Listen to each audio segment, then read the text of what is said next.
All right, so today I'm going to show you guys a really great trick. We're going to take an old garbage piece of backsplash like this. Stuff's thick like a biscuit, and we're going to put a brand new backsplash on, but we're not going to make a mess. We're not going to incorporate a lot of time. We're going right over top. Stay tuned. So traditionally, with doing a backsplash in the kitchen, if you have existing tile, you've got two options. A lot of these things, they're just put on with an adhesive. But you know what? When you're building new houses, they do the adhesive before they even use a primer. That's right. They're right over top of drywall, which means this tile is attached to the paper backing of the drywall. And when you try to rip that off, you're ripping your wall apart. So what most guys in the renovation business have learned is if we just smash it out and cut the drywall top and bottom and replace that whole piece of wall section and then put on a backsplash, it's actually quicker and easier. But I'll tell you, that is a really huge waste of time. So for a DIY trick, I've got a way to do a tile over the tile. I know, you're gonna love it. So what we gotta do is just remove all of the electrical stuff. Of course, almost everything electrical is attached with a number 632 screw. It's a machine screw, and that means a number 1 Robertson drill bit. Take these bad boys out because these are gonna be garbage. We're gonna have to use longer screws when we come back. Now, if you don't feel comfortable playing around with live power, turn it off. Just go downstairs. Most new homes, the breaker panels are all labeled for kitchen. If not, well, you can always apply some black tape just to make it a little bit safer. I like to live on the wild side. All right, so when I'm doing my backsplash, my simple process is garbage bags, believe it or not. When you have nice countertops, you want to do something to protect them while you're working. Tarps are no good to you because they're just always sliding off. Garbage bags almost have like this cling effect. It's almost like using saran wrap. And it almost tapes in place. Look at that. How cool is that, eh? Now, a lot of people think that if you're gonna go tile over tile, what you need to do is come over here with some sort of a machine and sand the ceramic tile down. And honestly, that may have been true a long time ago, but nowadays in the renovation business, we're relying on technology, not technique, okay? So, boom. You've seen this before if you watch our channel. This is Eco Prime Grip. We use this as a floor leveler primer. I can convert sheet vinyl flooring into a substrate that I can tile over on concrete with this primer. I can also use it on existing tile to install tile right over top with a cement. And all I gotta do is bust my way in here. Boy, that is not as easy as you think sometimes. I wish there was an easier way to get this done. If anybody knows how to open this easy, put it in the comment section below. Yeah. The guys at MapWi, maybe you could put in a spigot here, so like a spout, we could actually pour it out like a paint can. That'd be real helpful. All right. Dear Lord. We're just gonna load that up. Stuff's a little drippy, but who cares? We're on plastic. Get yourself a little mini roller. And this is a lot like painting, for Pete's sake. Just do a cut and roll job on this, okay? There we go. And we're just putting this on the surface of the... And this doesn't look like much, but I'll tell you, when this primer is dry, it is like a rubber surface with grit. It is absolutely amazing. And as long as you don't let this stuff freeze in the wintertime, a pail of this will last you a long, long, long time for a lot of projects. And I love using the mini roller. It just goes in every nook and cranny without any difficulty. And then when I'm done, I don't have to wash. I just throw the darn thing out.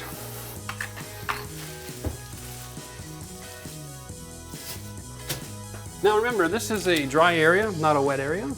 And according to the tile recommendations of the International Brotherhood of Guys Who Like to Tile, then we need to get about an 80 to 85% adhesion. So if you don't get every square inch of this stuff on here, don't worry about it. Backsplashes don't get a lot of abuse.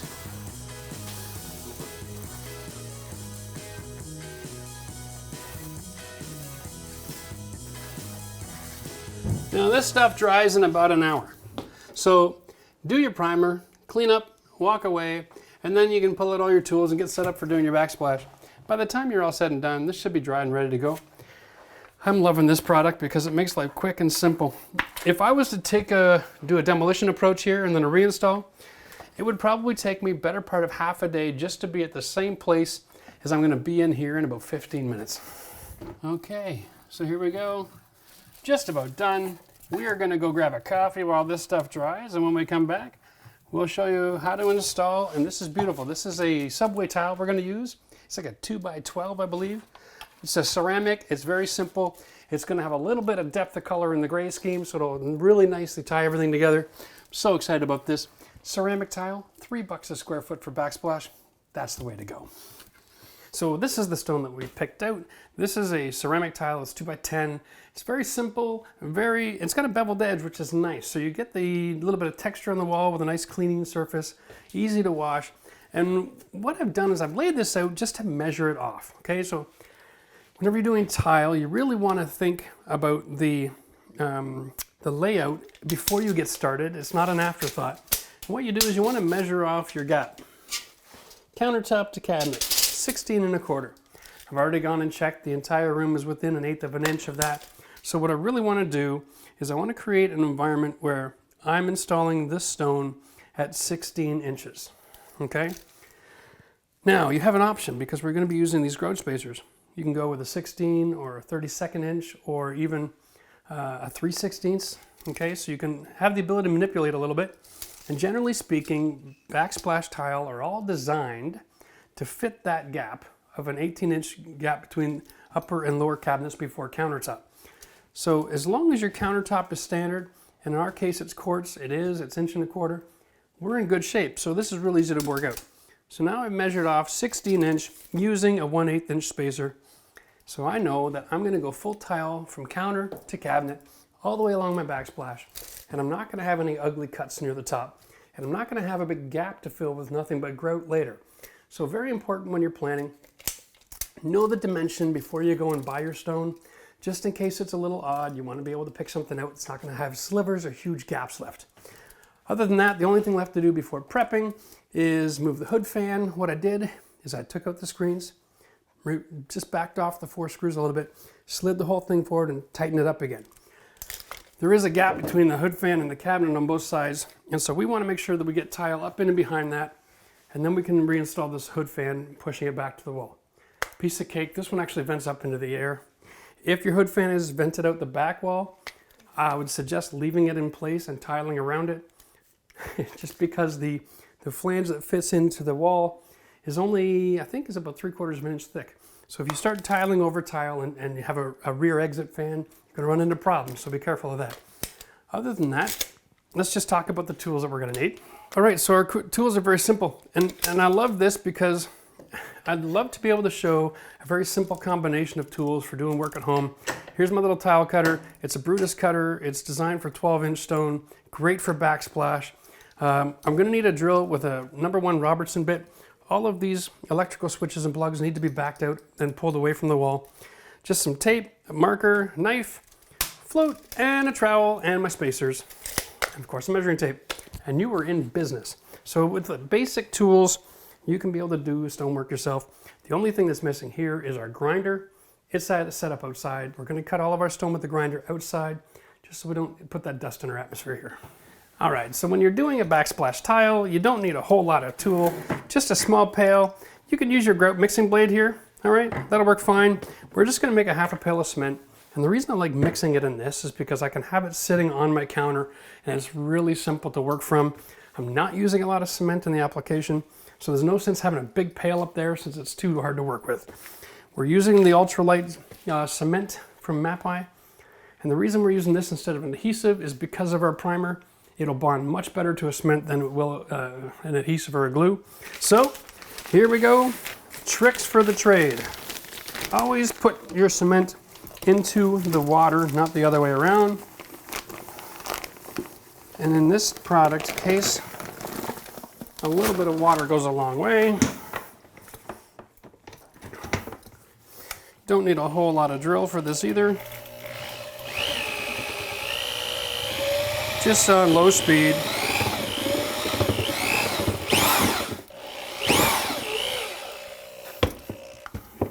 Okay. Now, let's show this. For most people, they would look at that and go, oh, that's a good cement for working with tile, right? It's a little bit stiff, blah, blah, blah. But the point is ultralight mixes different than any other cement you've ever worked with. That is missing almost a half gallon of water. Ultralight should be more of a consistency like whipped cream, not like a cement.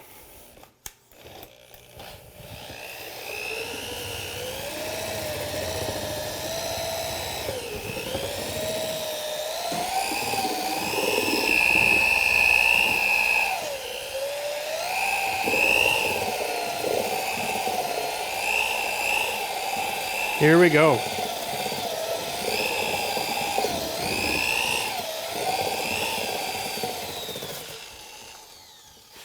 Now that is more what I'm looking for. And I'll show you this. The way you test it is you can just go like this and see if it holds the peak. Okay? That's amazing. It's so light. It's like fluff. It's almost like a marshmallow kind of a soup mix. It's crazy. But that is how you properly mix this product. As long as it's holding the peak. You want it as wet as you can get as long as it holds the peak. When you're mixing, if it's not holding its peak, just put a little more powder in right away. But you have to make sure you have this compound the way you want it before you let it set. Once your 10 minutes of setting time is up, you can't touch it again. Or you're going to just destroy your product. All right, so we're going to let this sit here for 10 minutes. You read the instructions on the bag. Almost every cement that you mix, you want to have a setup time. So we're going to leave this and go grab ourselves a coffee. All right, time for a quick recap. Now our cement has been sitting for 10 minutes. It's ready to go. We have everything primed. We've got our counters covered with my plastic. This is what I love to do just so I'm not cleaning up a mess later. And I'm not getting hairline scratches from any of my tools, especially with quartz. You got to be real careful actually, because a lot of the housing on your tools, it's all made with like an aluminum product. And whenever there's a vibration with aluminum, it actually will wear off onto the quartz and leaves a mark. Now, there's a cleaning trick for that. Just take Clorox bleach and a little unsanded grout, and you can rub those marks out, but why make a mess that you have to clean up later? So, what we have to do now is just remove all of our electrical. And I don't know about you, where you're from, but around here, whoop, these are 632 screws. I generally am a crazy man, and I do all this with live power, but if you want to turn off the breakers, it's not a bad idea. Now, depending on the scenario, your screws may not be long enough to reinstall. These look like about 1.5 inches, so we're going to work fine. So we'll want to keep these handy because that is going to work just fine. And then, of course, the last thing you have to do, since we're starting in an inside corner and we have 6 rows of tile, which we've already predetermined, we have to take 3 of them and cut them in half because we're doing a half offset subway tile pattern.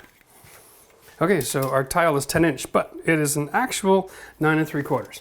So the way you find out the measurement to the mid part is half of 9 is 4.5, and half of 3/4 is 3/8. So when you put all that together, it gives me 4 7/8. Boom, right there. All right, so there's my mark. Now, I don't know if you've noticed, but on my tile cutter, I actually have a mark here where my tile cuts.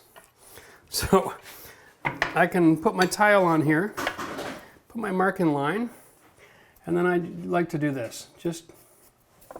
I only have to measure once. So I put every tile on that same spot. And in case you're just off by a hair, keep your left and right side separate. Just a little scratch and a little pressure, and off we go to the races.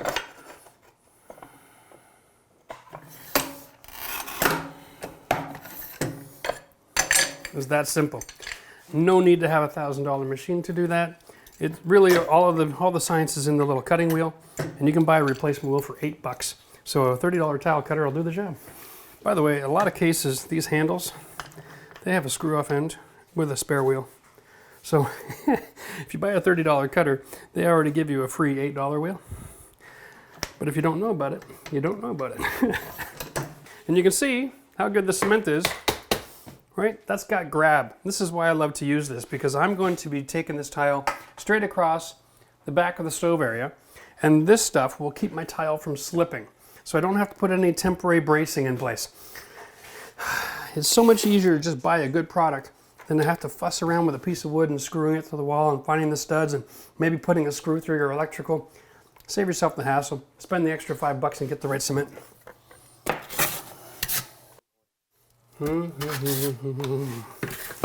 All right.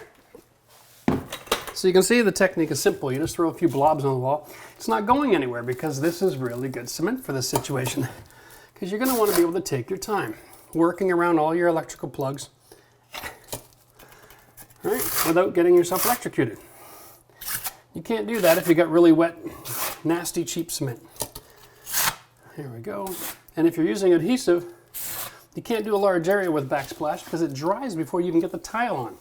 That's why this cement is so wonderful, because it holds everything right to the wall, and it gives you about a 15 to 20 minute working time, which is lots of time to fuss around here with the cement and get your stone cut and installed.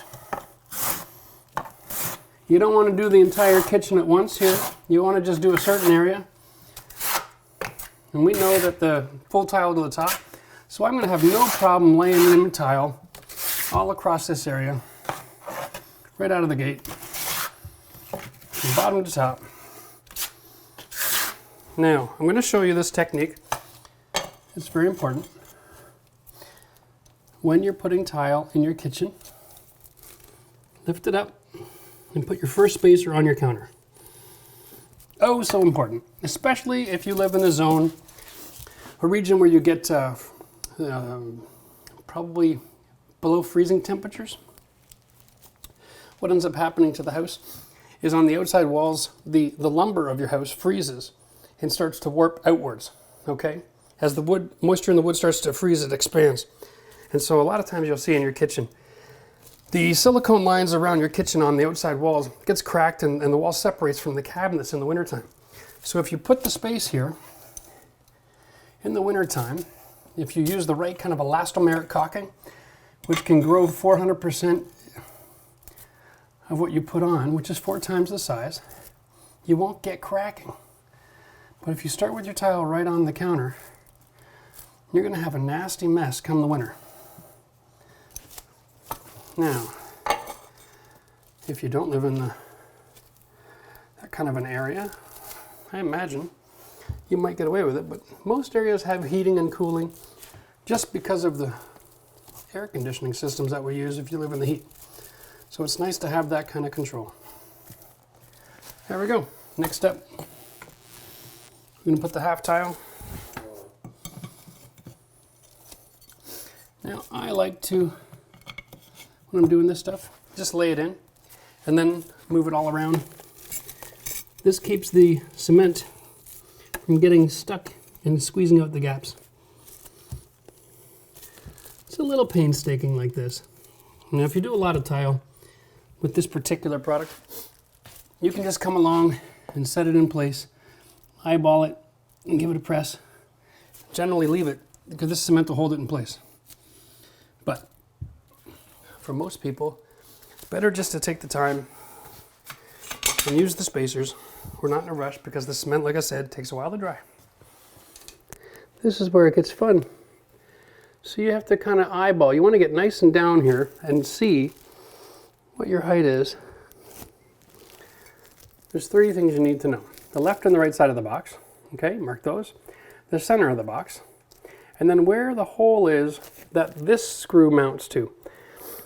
Most boxes are a rectangle with an added little bump circle on it, half circle with a screw mount in it.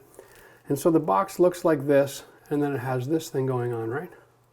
Well, you don't want to grind all that. That'd be ridiculous, okay?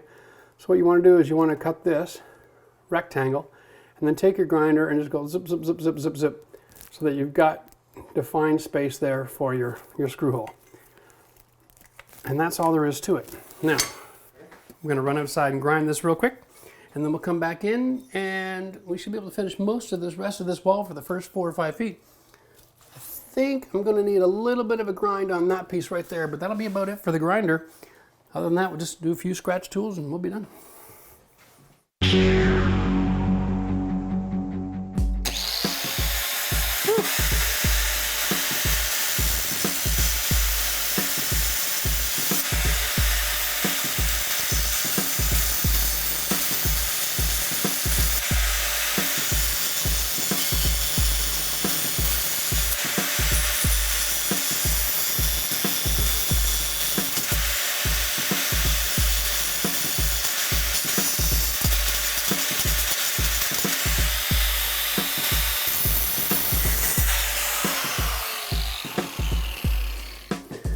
There we go. And double check, make sure that you can see the hole, and maybe just clean the cement out of the way, just so that when it's time to put that fixture back, you're not going to be in there with a tool chiseling around.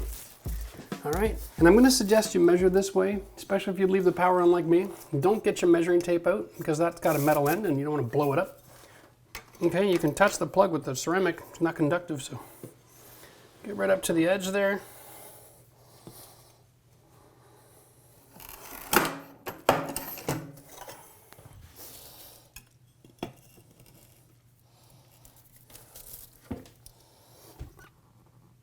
So when you're putting these tiles in,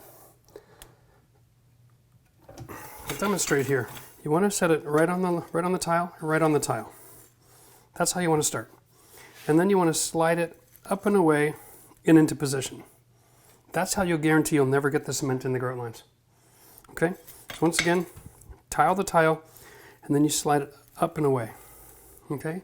That folds the line down. Gives you much better contact, but it also keeps all the grout lines nice and clean. So you're not coming back afterwards and doing a whole lot of cleaning. This is the process for tiling over existing tile. You know, if you're not using, if there's no existing tile, then you don't have to use the cement. Okay, it's completely optional. In a kitchen, tiling on a bare wall is usually done with an adhesive. That would probably be a much more traditional installation. The benefit of tiling over tile is really obvious. Generally speaking, if you're going to remove a backsplash, you have to take the tile off the drywall surface and the drywall gets destroyed. It's really difficult in a lot of cases to remove just the tile. So what most guys do is they'll come in here and they'll quote, or they'll remove and cut out all the stone and they'll cut out all the drywall, replace all the drywall. It just creates a whole lot of work. It's about, I would say, almost half a day just to remove and reinstall the wallboard, and then you've got to do the backsplash, and then you've got to grout. It becomes a whole weekend project. Doing it this way, you can do it in an afternoon. And that is renovation on Saturday and fishing on Sunday. Real quick, before you come back to the plug, just mark the center line and put that on the grout line here. And that's how you can continue on with your perfect space. Remember, 4 7/8 was our magic number here. There we go, we just set up the laser line. Now I've got that perfect, right? No concern if I'm gonna be good or not. And there we go. We'll cut this. Now, one of the benefits of tiling in this environment, without tearing everything apart, is you don't risk damaging your cabinets. Remember, these are solid wood cabinets. So if we were to start pulling out a hammer and a chisel, you're gonna cause damage. This way, you guarantee that everything stays mint condition. Especially if you're doing this as part of the process, like we did here, because we painted all these cabinets, and they're only 2 weeks old, the paint, so it isn't even finished curing yet. I can't even imagine trying to work around that curing paint until at least 30 days. It'd just be a nightmare. Well, here we are. I think I'm about, what, 30 minutes in, maybe? I think since I started. It's going to take me another hour and a half to finish this off. That's, and I've done a lot of this, so, you know, you might expect to take twice as long. But, you know, we're going to get so many comments on this from contractors out there who are hating on this video, because it's like, how dare you show them how easy it is? How dare you show them a system that doesn't force them to remove all the walls and help me jack up the bill? But reality is, folks, if you've got a skinny little tile like this, you're not losing any counter space. You know, what's a 1/4 inch? For me, you know, a couple $100 for the backsplash tile, 1 bag of cement, bag of grout.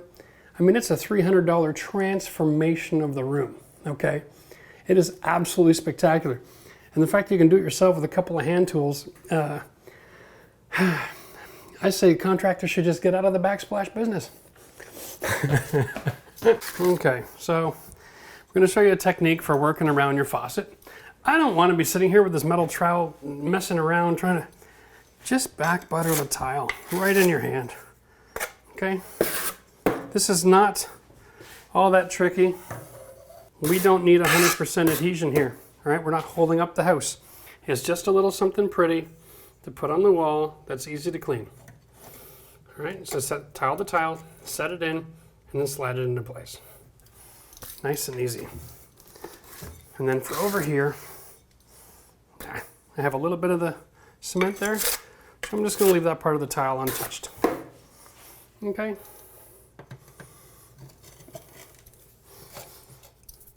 And then slide it into place. Come back with the spacers in a minute.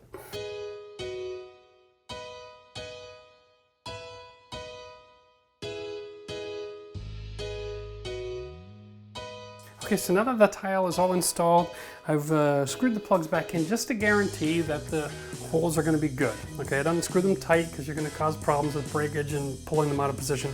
But I just wanted to guarantee that all my screw holes are good. Now we're going to let it set up for a little while before we grout. And while we're waiting for that, before we grout, we want to take care of this exposed edge. Now, because we're tile over tile, you have to be a little bit creative here. So what I've done is I've used my understanding of building materials available at the building store. And bought some outside angle. And this is aluminum, but it's a brush metal and it matches up with all the brush metals in the room. So what we did was just put a little miter joint on it. We're going to cap it, and this is going to be the finished look. And that is going to look absolutely stunning. We can use a painter's caulking up against the wall. And the reason I pulled this out now is because you want to put this on with your hot glue gun before you grout. Okay? Very important. If you grout first, you're going to find that there's always going to be a film or a residue left on the tile. And it takes it till you dry overnight, and then you got to buff it off. And that adds a whole lot of process to this. Or if you put this on now before you grout, then you're going to be working with a brand new clean surface without any dust. That's how I prefer to use it. A little dab goes a long way.